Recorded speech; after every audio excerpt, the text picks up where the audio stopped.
Buenas tardes, mi nombre es Cristiano Alexander Ruiz Zambrano. Estoy en la carrera de Ingeniería de Sistemas desde el curso de Biología, grupo 200-01-101-288. Les vengo a hablar sobre las proteínas recombinantes y como pueden apreciar a una imagen, no se logra ver muy bien, pero es como se trata de la transacción, las fases o etapas que se tienen que hacer para producir o para que encontrar una proteína recombinante. Mm. Eh, Principal que todo, que son las proteínas recombinantes, ¿cierto? Eh, Son también proteínas quiméricas o proteínas heterólogas. Son aquellas que obtienen al expresar un gen clonado en una especie o una línea celular distinta a la célula original, es decir, hay una célula y se clona esa célula. Entonces ahí vienen las proteínas recombinantes, o bien decir quiméricas o heterólogas. Un ejemplo son la, de las proteínas recombinantes, la insulina humana generada en vitro, obtenida a partir de los cultivos de la bacteria. Anteriormente se recogía directamente en las páncreas del ser humano o bien sea de algunos animales, como el cerdo. Para obtener la proteína recombinante se aparta el ADN recombinante. También podemos ver la producción de las proteínas recombinantes. Eh, para producir una proteína recombinante hay que considerar las siguientes características, ¿cierto? Está el gen que debe clonarse y caracterizarse.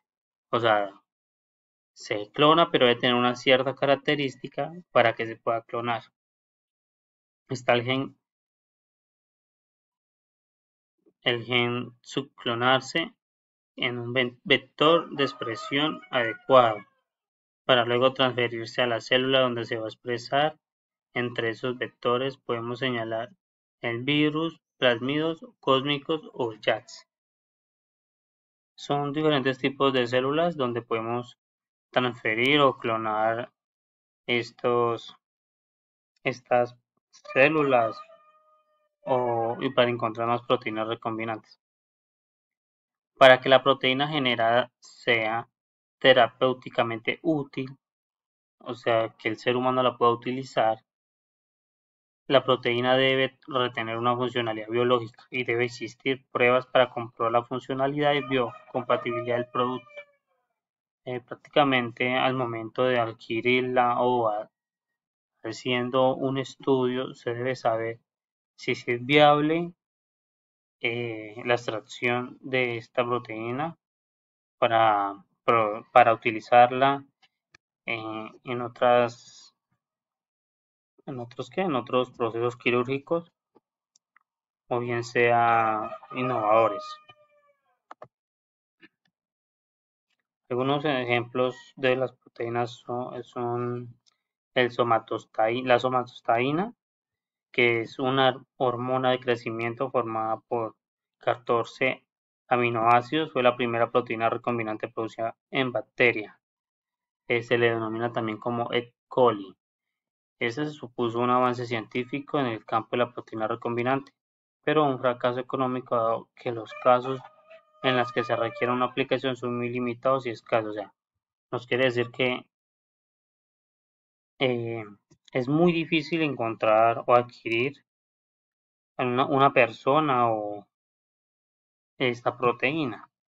Ejemplo, está el jugador Lionel Messi, que él llegó a adquirir este tipo de proteína, que no es nada barata, es muy cara, y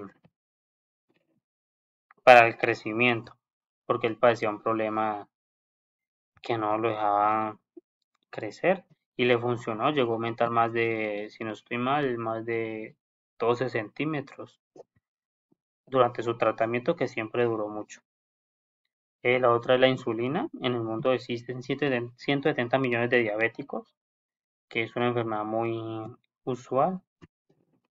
por lo que la producción de insulina recombinante supone un mercado muy amplio. Actualmente hay dos estrategias por las que se obtiene. Se produce la expresión in vivo de única cadena y se lleva a cabo el procedimiento de esta en in vitro con la acción de proteasas. La otra vez se produce la expresión, esa misma, en vivo, de cada una de las cadenas que componen la insulina, por separado, y se une el in vitro mediante técnicas químicas. Tenemos un ejemplo de la tecnología del ADN recombinante. Podemos ver que la tecnología recombinante se refiere a generar la clonación molecular del ADN extraño en elementos del ADN extracromosómico bacteriano, es decir, plasmidos, que pueden propagarse en un huésped bacteriano como Escherichia coli. Prácticamente tengo yo entendido que es clonar el ADN y de ahí mismo sacar las mismas eh, proteínas recombinantes.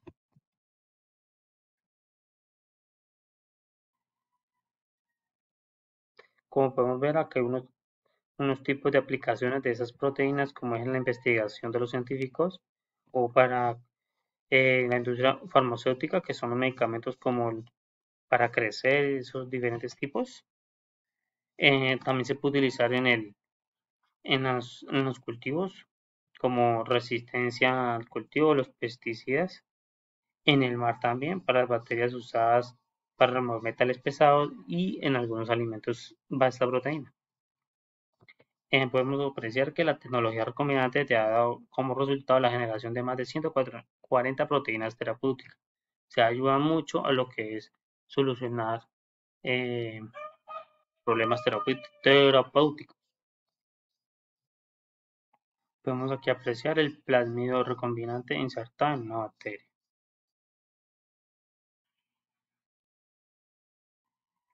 Aquí podemos ver que el plasmido de la bacteria, el círculo negro, al aplicar el gen, podemos obtener este tipo de plasmido recombinante. Ejemplos simples donde se utiliza la ingeniería genética con proteínas recombinantes, por ejemplo, en la aplicación, como decía, terapéutica, ambiental, alimenticia, industria de detergentes, textiles y otras aplicaciones. Ejemplo, las proteínas terapéuticas son terapias contra el cáncer, tratamiento de desórdenes metabólicos, sustitución hormonal, enfermedad infecciosa o trombosis, etc.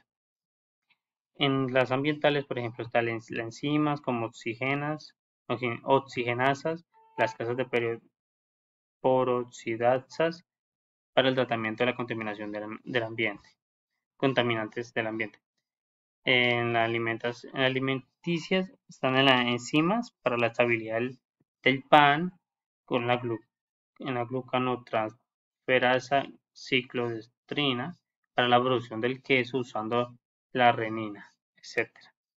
De la industria textil en la producción de detergentes y textiles que usan enzimas líticas como proteasas y lipasas y amilasas, celulasas. Establecen la temperatura del pH, agentes quelantes, oxidantes y químicos. Y otras aplicaciones como la biosensores para detección de metales contaminantes, enzimas que sintetizan biocombustibles y ingeniería de virus. Muchas gracias.